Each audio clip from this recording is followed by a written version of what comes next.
America's wait for a president could soon be over, while the Florida Supreme Court now holds the key to the White House.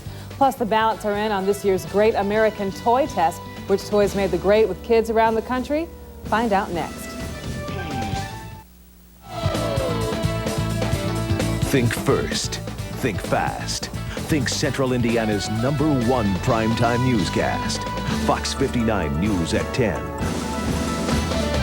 The counting continues, but so does the spinning. Good evening, everyone. I'm Cheryl Adams. And I'm Bob Donaldson. First on Fox tonight, both political parties are putting their own spin on the hand vote count that continued throughout this weekend in Florida. The arguments will go from the court of public opinion back into the court of law tomorrow. Fox 59's Grant Rampey brings us up to date in a live report from Tallahassee, Florida tonight.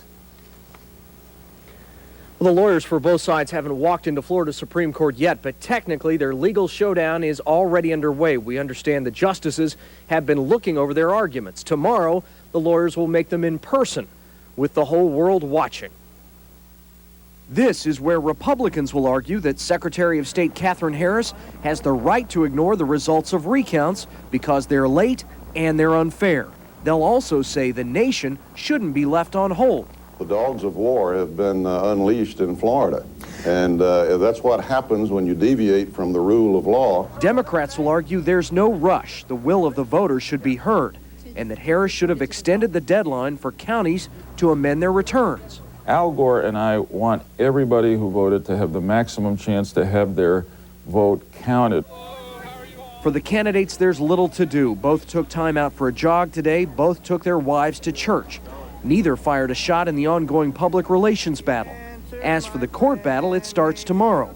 But the fight over what ballots to count and how to count them hasn't let up. The machines failed to count thousands of people's votes. That's why we're here.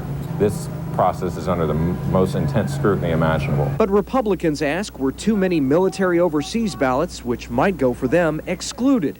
And are too many questionable ballots in Miami-Dade, Broward, and Palm Beach counties, which might go for Gore, being included? I'm not there, so I don't know what's happening. They're looking up into the light, seeing whether or not the punch, whether it's a dimple or a pimple or whatever. We're sitting there with a Republican lawyer, with a Democratic lawyer, and most of the decisions that have been made without any objection from either side.